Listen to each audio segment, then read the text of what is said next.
Yung kay Remulla, ano po, kay John Vic Remulla, habang nagpapaliwanag po si DILG, Secretary John Vic Remulla ho, mga bossing, ayan ho, wala, hinihintay ko eh. Yung sasabihin niya na negatibo eh. Halos wala akong narinig eh.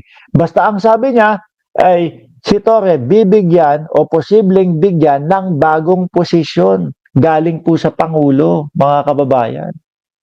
Ang iniisip ko naman ho, mga bossing, hindi, ano to, real talk to, iniisip ko, hindi kaya dahil wala pa sa kasaysayan ng Pilipinas na ang PNP chief ang mag-serve ng warrant of arrest, no? Doon sa mga arestuhin.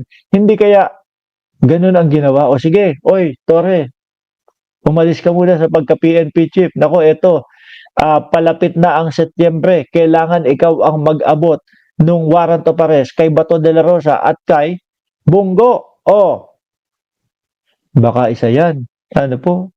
Sabi ni Ruben, Kasilagan, Idol, pakinggan mo yung sinabi ni Attorney Claire.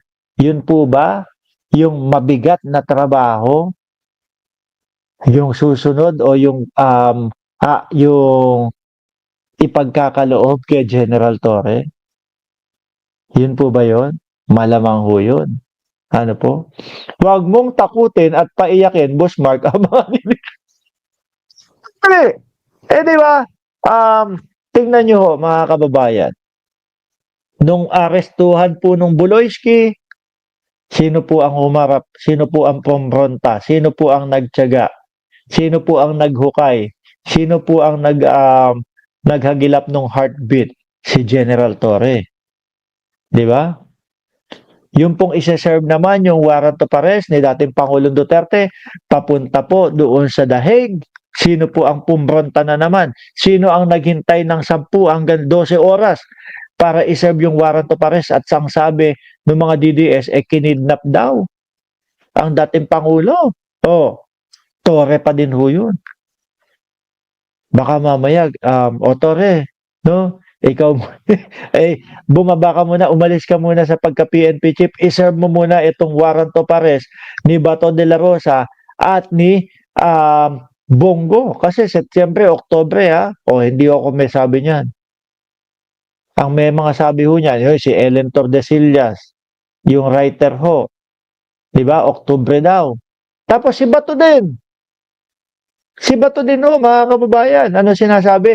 Nasa loob na ng Pilipinas ang ICC. At kinakausap na o kumakausap na ng mga kapulisan. No? Para tumestigo laban daw kay Bato de la Rosa.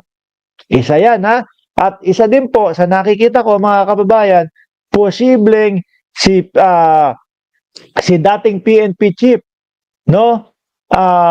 Nicolas Torre III ang iatas o ang ilagay doon po sa mga uhuli, doon sa mga politiko na wala pong ibang ginawa kung hindi magnakaw sa pera ng bayan. Di ba? Ngayon ho mga bossing, basahin natin to. Remulla Torre posibleng bigyan ng bagong posisyon. Ngayon, babasahin ko Kinukonsidera ni Pangulong Bongbong Marcos na italaga sa ibang posisyon ang sinibak na hepe ng Philippine National Police, no? Na si General Nicolas Torre III. The President, tingnan nyo ho ang tiwala ng Pangulo The President is considering him for another position in government. We will know soon if General Torre will accept. Tingin ko ho, tatanggapin ho yan mga kababayan. Papalipas lang ng oras. No? Lahat naman ho lahat naman po nando sa estado ng ng nagtatanong, ano kaya ang susunod na kabanata? Kaso ho, tayo, bilang nagre-reaction po, no, sa mga bali-balita, lalong-lalo na sa politika, yun po ang tingin natin, na kay General Torre, ang huling halakhak pa din. Diba? Sabi ni Ma'am Neng Gigi, no, nandiyan ka pala. May binalita si Mr. Mike Abe, pati din daw si Attorney Claire, nagkaroon na rin ng issue sa Malacanang. Pero di sinabi kung anong issue. Kaso, ang tingin natin, ang nakikita natin, na kay General Torre, ang huling halakhak, mga kababayan. Di po ba? Lahat po. Kasi habang nagsasalita po si John Vic Remulla, no? Inaantay ko po, ano kaya sasabihin nito? Ano kaya ang naging dahilan kung bakit po ni-relieve, no? Hindi ho dismiss, relieve. Kung bakit ni-relieve si General Torre. Kaya tayo, mga kababayan, lahat po kumbaga, nag-iisip. Kaso ho, ang naiisip ko, positibo pa din po para kay General Torre. Isa nga po, yan, tama, si Ma'am Virginia Floresca, baka anti-corruption, czar, si General Torre. Isa din ho yan, mga bossing. Di ba? At meron ding mga nakakapag-isip, baka NBI, director. Ang sinabi naman ng iba, hindi ubra yan kasi hindi lawyer. Hindi lawyer si General Torre. Naalala ko ho, mga kababayan, yung Eric Distor, kung hindi ako nagkakamali o kung mali man ho ako, correct nyo na lang ako, yung Eric Distor na si Duterte ang nagtalaga, mukhang hindi naman po din yun, abogado, mga bossing. Diba? So lahat to lahat, mga boss chipa mo sir, posible, no? Pwedeng, ayan nga po, tagahuli ng mga politiko o yung mga nakaupo sa gobyerno ng Pilipinas na wala pong ibang inatupag kundi ang magnakaw sa kaban ng bayan. Or baka, no, pinakalis ito. Baka NBI director. Dahil nga merong mga nakaupo na mga NBI director na mga hindi naman abogado. Or baka baka nga ipapa-aresto muna yung dalawa kapag kalabas ng warrant of arrest, si Bongo at si Bato de la Rosa. Or baka ulit.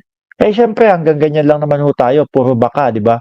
Baka isasakay muna si Buloyski sa eroplano papunta sa Estados Unidos. Di ba? Kasi mga kababayan, naalala nyo, hinihingi na po ng Estados Unidos yung si Kibuloy dahil matagal nang wanted sa kanila.